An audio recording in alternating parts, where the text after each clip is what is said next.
Hi friends, iron calcium அதிகமாக இருக்கிற முருங்கைக்கீரையை வச்சு குழந்தைங்களுக்கு ஹெல்த்தியாக சூப்பரான ஒரு முருங்கைக்கீரை சூப் எப்படி செய்யலான்னு பார்க்கலாமா? இதுக்கு முருங்கைக்கீரையை நல்லா ஃப்ரெஷ்ஷான முருங்கைக்கீரையை எடுத்துக்கிட்டேன். இதை நல்லா வாஷ் பண்ணி எடுத்துக்கிட்டேன்.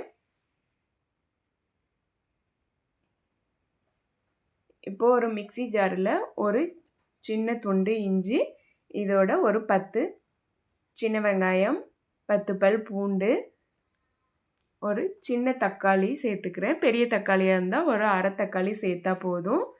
இதோட ஒரு அரை ஸ்பூன் அளவு மிளகு, அரை ஸ்பூன் அளவு ஜீரகம் சேர்த்துக்கிறேன். சேர்த்து அரைச்சி எடுத்து வச்சுக்கிறேன். இப்போ வாஷ் பண்ணி வச்சுருக்க முருங்கைக்கீரையை ஒரு பாத்திரத்தில் சேர்த்து தேவையான அளவு தண்ணி சேர்த்து நல்லா கொதிக்க விட்டுக்கிறேன்.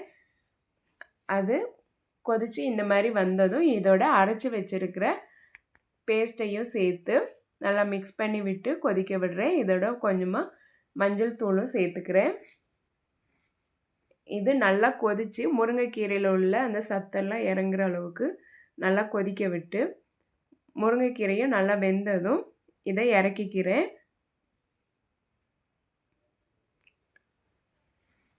பெரியவங்களுக்கு இந்த மாதிரியே அப்படியே கொடுத்துக்கலாம், கீரையாக எடுக்காமல்.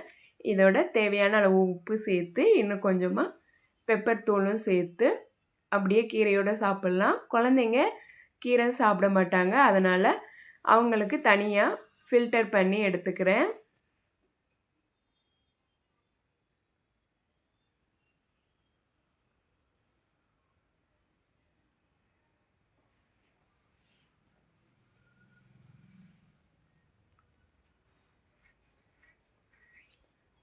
ஃபில்டர் பண்ணி கீரை தனியாக சூப் தனியாக பிரித்து எடுத்துக்கிறேன். பிரித்து எடுத்துகிட்டு இதோட தேவையான அளவு உப்பு சேர்த்துக்கிறேன். உப்பு சேர்த்துட்டு கொஞ்சமாக பெப்பர் தூளும் சேர்த்து நல்லா மிக்ஸ் பண்ணிவிட்டு குழந்தைங்களுக்கு கொடுத்தோன்னா குழந்தைங்க சூப்பு நல்லா விரும்பி குடிச்சிருவாங்க. நீங்களும் இந்த மாதிரி உங்கள் குழந்தைங்களுக்கு செஞ்சு பாருங்கள். ஹெச்பி கவுண்ட்டு கம்மியாக இருக்கிறவங்களும் இந்த முருங்கைக்கீரை சூப்பை அடிக்கடி ஃபுட்டில் சேர்த்துக்கலாம். இந்த வீடியோ உங்களுக்கு பிடிச்சிருந்ததுன்னா லைக் பண்ணுங்கள், சப்ஸ்கிரைப் பண்ணுங்கள், கமெண்ட் பண்ணுங்கள் அண்ட் உங்கள் ஃப்ரெண்ட்ஸுக்கும் ஷேர் பண்ணுங்கள். தேங்க்யூ.